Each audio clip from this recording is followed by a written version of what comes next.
안녕하세요.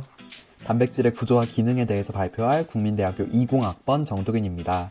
발표에 들어가기 앞서 성문희 교수님께서 단백질의 구조는 곧 기능이다 라고 수차례 강조하셨는데요. 비전공자분들에게는 이게 조금 어려울 수 있는데 간단한 예시를 들겠습니다.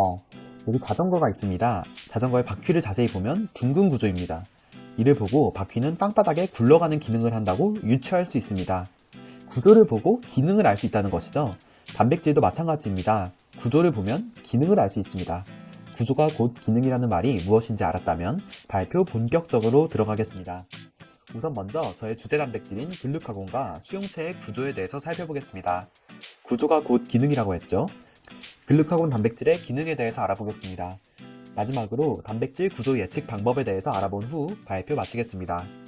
저의 목적 단백질은 글루카곤입니다. 선정 이유가 궁금하실 텐데요. 저희 아버지께서 당뇨가 있어서 저는 당과 관련해서 항상성 유지에 관심이 많았습니다.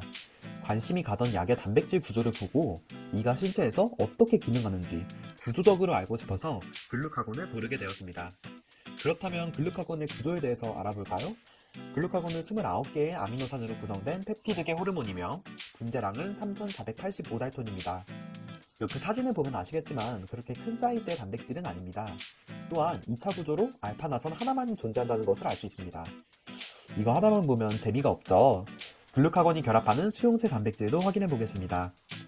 글루카곤은 G단백질 연결 수용체에 결합을 하는데요. 그 모습을 프로그램을 통해 관찰하겠습니다. OYQZ라는 이것이 바로 글루카곤 수용체와 글루카곤 유사체의 단백질 구조입니다. 글루카곤 수용체는 아미노산 575개로 구성되어 있고 단백질 하나로 이루어져 있습니다. 막단백질이며 분자량은 65.8kDalton입니다. 서열 도메인으로는 파지라이소자임, 호르몬 수용체 영역, 7번 막 관통 수용체가 있습니다. 한번 확인해 볼까요? 회색 점으로 표시된 것이 세포막인데요. 알파나선이 세포막을 7번 관통하는 G단백질 연결 수용체를 볼 수 있습니다. 그리고 단백질 내의 이황화 결합도 확인 가능합니다. 글루카곤과 글루카곤 수용체의 구조에 대해서 알아보았다면 이 둘이 어떻게 결합을 하는지 봐야겠죠? 지금 보이는 무지개색 알파나선이 글루카곤입니다. 나머지 부분은 수용체입니다. 글루카곤의 N말단은 수용체의 막 횡단 영역에 존재하고 C말단은 세포 외 영역에 존재합니다. 글루카곤과 수용체 사이의 상호작용은 아직 완벽하게 밝혀지진 않았으나 수소결합, 소주성 상호작용 등의 힘으로 결합하는 것으로 유추되고 있습니다. 글루카곤과 수용체의 구조에 대해서 알아보았다면 이제는 기능에 대해서 알아볼까요? 단계를 할 수 있는 세포에서 분비됩니다. 글루카곤은 글리코겐 분해와 포도당 신생합성 촉진을 통해 혈당을 올리는 기능을 합니다. 글리코겐 분해 작용 기장을 살펴보면 그 과정은 다음과 같습니다. 우선 아까 구조를 보았던 것처럼 G단백질 연결 수용체에 글루카곤이 결합합니다. 그 다음 GDP, GTP 교환 방식을 통해 G단백질을 활성화시킵니다.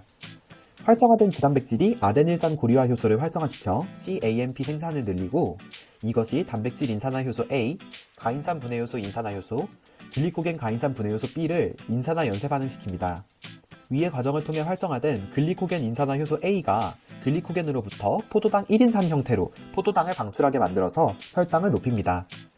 논문을 보면 글루카곤은 저혈당 치료제 외에도 베타 차단제 과다 중독, 과민증, 스테이크하우스 증후군으로 인한 식도 폐색의 경우에도 치료제로 사용되고 있습니다.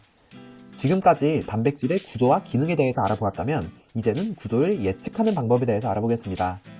동일한 이어폰을 주머니에 넣어도 선이 어떻게 꼬일지 모르는 것처럼 동일한 서열을 주어져도 어떤 방식으로 구조를 예측하느냐에 따라서 단백질의 구조가 완전히 다르게 나올 수 있습니다. 지금까지는 X선을 이용한 비효율적인 방법을 사용하였습니다. 그래서 좋은 구조 예측 방법을 고안하기 위해 캐슬이라는 단백질 구조 예측 대회를 열었습니다. 2020년에 대회에서 압도적인 1등을 거머쥔 프로그램이 있는데요. 바로 알파폴드2입니다. 기존의 구조 예측은 알려진 구조와 비교해서 가까운 구조를 찾는 방식인 구조 기반 모델링 또는 연력학적으로 에너지가 안정해지는 구조를 찾는 방식인 앱 이니티오 방식을 사용하였는데요. 이를 완전히 바꾼 것이 알파폴드2입니다.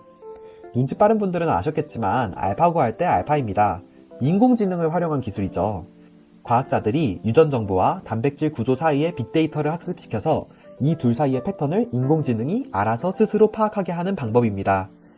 인공지능과 단백질 구조 예측은 이제 떼놓을 수 없는 관계가 되었습니다. 발표를 준비하며 바이오 융복합 인재의 역량과 미래 시대에 어떻게 대비해야 되는지 알 수 있었습니다. 이상으로 발표 마치겠습니다. 감사합니다.